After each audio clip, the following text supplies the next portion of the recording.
आइए जानते हैं कि पांडवों को कैसे कलयुग के अंत का पता चला था। कहते हैं कि सतयुग में शिव, त्रेता में राम, द्वापर में श्री कृष्ण, ये हिंदू धर्म के केंद्र में है। लेकिन श्री कृष्ण के धर्म को भूत और वर्तमान और भविष्य का धर्म बताया गया है। श्री कृष्ण का जीवन ही हर तरह से शिक्षा देने वाला है। महाभारत और गीता विश्व की अनुपम कृति है। वर्तमान युग में महाभारत के एक प्रसंग से आज का मानव कुछ सीख ले सकता है, और यह प्रसंग उस वक्त का है जब पांडवों को वनवास हो गया था। वनवास जाने से पूर्व पांडवों ने भगवान श्री कृष्ण से कहा, हे श्री कृष्ण, अभी यह द्वापर का अंतकाल चल रहा है, आप हमें बताइए कि आने वाले कलयुग में कलिकाल की चाल या गति क्या होगी और कैसी होगी। श्री कृष्ण कहते हैं, तुम 5 भाई वन में जाओ और जो कुछ भी तुम्हें दिखे आकर मुझे बताओ, मैं तुम्हें उसका प्रभाव बताऊंगा। 5 भाई वन में चले गए और वन में उन्होंने देखा। उसको देखकर वे आश्चर्यचकित रह गए और आखिरकार उन्होंने वन में देखे गए दृश्य को भगवान श्री कृष्ण के सामने रखा। तो आइए जानते हैं भगवान उस दृश्य को देखकर क्या बताते हैं। 5 भाई जब वन में रहने लगे तो एक बार चारों भाई अलग अलग दिशाओं में गए। कहते हैं कि युधिष्ठिर भ्रमण पर थे तो उन्होंने एक जगह पर देखा कि किसी हाथी की 2 सूंड है। यह देखकर युधिष्ठिर के आश्चर्य का ठिकाना नहीं रहा। अर्जुन दूसरी दिशा में भ्रमण कर रहे थे। कुछ दूर जंगल में जाने पर उन्होंने देखा कि उसे देखकर वे आश्चर्य में पड़ गए। उन्होंने देखा कि कोई पक्षी, उसके पंखों पर वेद की ऋचाएं लिखी हुई हैं, पर वह पक्षी मुर्दे का मांस खा रहा है।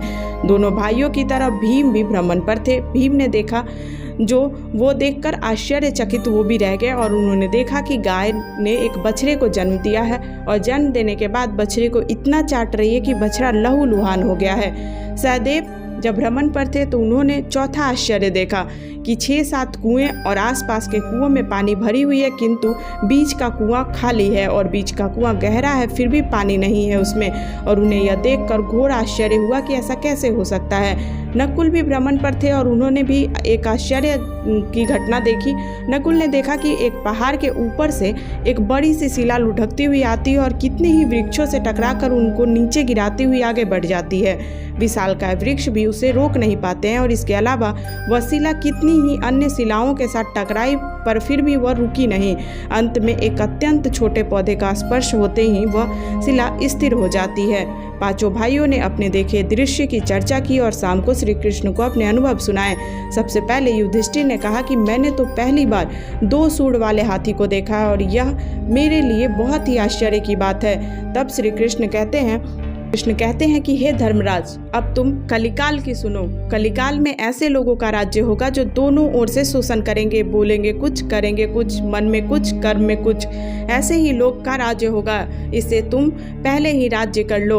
युधिष्ठिर के बाद अर्जुन ने कहा कि मैंने जो देखा वो भी बहुत आश्चर्यजनक था। मैंने देखा कि एक पक्षी के पंखों पर ऋचाएं लिखी हुई हैं, लेकिन वह पक्षी मुर्दे का मांस खा रहा है। तब श्री कृष्ण कहते हैं, इसी प्रकार कलयुग में ऐसे लोग रहेंगे जो बड़े ज्ञानी और ध्यानी कहलाएंगे। वो ज्ञान की चर्चा करेंगे लेकिन उनके आचरण राक्षसी होंगे। बड़े पंडित और विद्वान कहलाएंगे, किंतु वे यही देखते रहेंगे कि कौन सा मनुष्य मरे और हमारे नाम से ये संपत्ति हो जाए। हे अर्जुन, संस्था के व्यक्ति विचारेंगे कि कौन सा मनुष्य मरे और संस्था हमारे नाम हो जाए, और हर जाति धर्म के प्रमुख पद पर बैठे विचार करेंगे कि कब किसका श्राद्ध हो और कौन कब किस पद से हटे और हम उस पद पर चढ़ जाएं। चाहे कितनी भी बड़े लोग होंगे, किंतु उनकी दृष्टि तो धन और पद के ऊपर ही होगी, और ऐसे लोगों की बहुतायत होगी और कोई बिरला ही संत पुरुष होगा।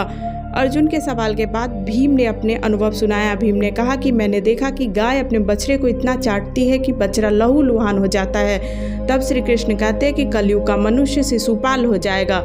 कलयुग में बालकों के लिए ममता के कारण इतना करेगा ममता कि उन्हें अपने विकास का अवसर ही नहीं मिलेगा। मोह में, माया में घर बर्बाद हो जाएगा, और किसी का बेटा घर छोड़कर साधु बनेगा तो हजारों व्यक्ति दर्शन करेंगे, किंतु यदि अपना बेटा साधु बनता होगा तो वो रोएगा कि मेरा बेटा क्या हो गया। इतनी सारी ममता होगी कि उसे मोह, माया और परिवार में ही बांध कर रखेगा, और उसका जीवन वही खत्म हो जाएगा, और अंत में बेचारा अनाथ होकर मरेगा।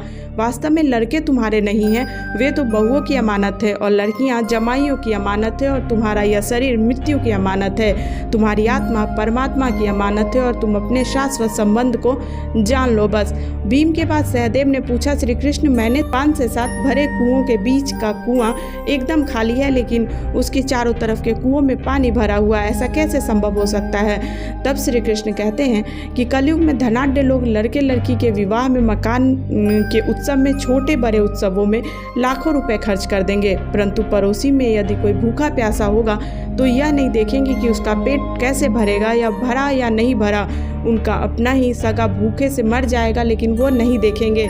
दूसरी ओर मौज, मदिरा, मांस भक्षण, सुंदरता और व्यसन में पैसे उड़ा देंगे, किंतु किसी के दो आंसू पोंछने में उनकी रुचि न होगी। कहने का तात्पर्य है कि यदि कलयुग में अन्न के भंडार होंगे लेकिन लोग भूखे मर जाएंगे, और सामने महलों बंगलों में ऐशो आराम चल रहे होंगे, लेकिन पास की झोपड़ी में आदमी भूख से मर जाएगा, और एक ही जगह पर असमानता अपने चरम पर होगी।